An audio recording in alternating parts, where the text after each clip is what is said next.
हरियाणा ने बता दिया कि देश का मिजाज क्या है। जी हां, हरियाणा के अब इस जीत के बाद कांग्रेस मंथन जरूर करेगी कि आखिर क्या उसके अति उत्साह ने उसे डुबो दिया। हरियाणा विधानसभा चुनाव में मिली जीत ने भाजपा के हौसले को बढ़ाया है। आगामी महाराष्ट्र विधानसभा चुनाव होने वाले हैं और उस विधानसभा चुनाव में जीत हासिल करने के लिए तैयारी में पार्टी जो है वो जी जान से जुटी हुई है।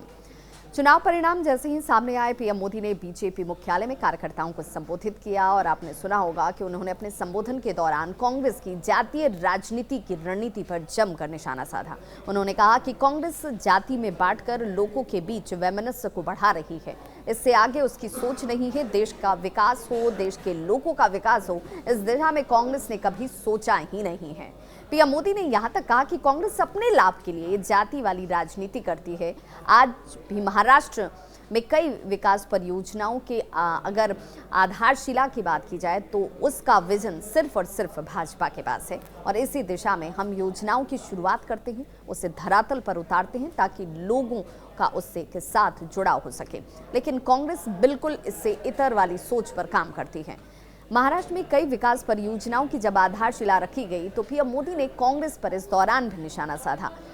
उन्होंने हरियाणा में के जो रिजल्ट हैं उन रिजल्ट का भी जिक्र किया। देश का मिजाज क्या है इसकी भी चर्चा की। 2 बार कार्यकाल पूरा करने के बाद लगातार तीसरी बार जीत की हैट्रिक लगाना हरियाणा में अपने आप में एक उपलब्धि है। इसका जिक्र पीएम मोदी की तरफ से बार बार किया गया। ऐतिहासिक फैसला इसे बताते हुए लोगों के दिलों की बात को उन्होंने कहा कि लोग क्या चाहते हैं, लोगों के मन में क्या है, यही तस्वीर आंकड़े के जरिए आपने देखी है। कांग्रेस का पूरा इकोसिस्टम जो है वो अर्बन नक्सल पूरा गिरोह जनता को गुमराह करने में लगा रहा। अर्बन नक्सल के तौर पर जैसे ही जिक्र पीएम मोदी ने किया कि भाई यही एक एजेंडा है जिस पर कांग्रेस हमेशा से काम करती रही है और जनता को गुमराह करती है, लेकिन कांग्रेस की सारी साजिशें जो हैं वो ध्वस्त हो गई।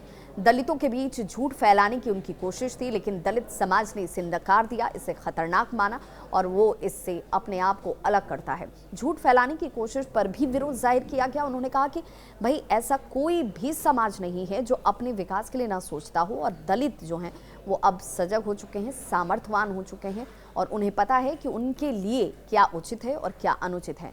दलितों के बीच जिस तरीके से झूठ फैलाने की कोशिश की गई, दलित समाज ने इससे खतरनाक इरादों को भापा। दलितों को एहसास हो गया कि कांग्रेस उनका आरक्षण छीनकर वोट बैंक को बांटना चाहती है। प्रधानमंत्री ने वोट बैंक की राजनीति का भी जिक्र किया और राजनीति का जिक्र करते हुए कहा कि कांग्रेस हमेशा से बांटो और सत्ता पाओ के फॉर्मूले पर चली है।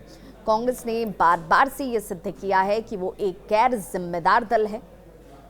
वो अभी भी देश को बांटने के लिए काम कर रही है। देश को बांटने के लिए नए नए नैरेटिव गढ़ा जा रहा है। कांग्रेस समाज को बांटने का फॉर्मूला लाती रहती है। कांग्रेस का फॉर्मूला साफ है, मुसलमानों को डराते रहो, उनके बीच भ्रम फैलाते रहो, नए नैरेटिव अलग अलग तरीके से सेट करते रहो, वोट बैंक में ऐसे में उन लोगों के अंदर डर पैदा कर उसे अपने लिए वोट बैंक के तौर पर इस्तेमाल करो।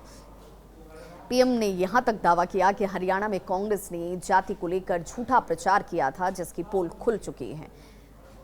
ओबीसी बीजेपी के विकास कार्यों को देखकर उसके साथ खड़ी है और इसीलिए जो संख्या बल आपको इस वक्त जीत के लिए दिख रहा है, तीसरी बार यहां पर जीत की हैट्रिक अगर लगाई गई है तो सिर्फ और सिर्फ इसलिए क्योंकि भाजपा सिर्फ सबका साथ सबका विकास के एजेंडे पर काम करती है और ओबीसी ने इसे बखूबी स्थापित भी कर दिया, बता भी दिया। इस खबर पर क्या है आपकी राय, बताइएगा जरूर। मैं आपके होस्ट और दोस्त विभा।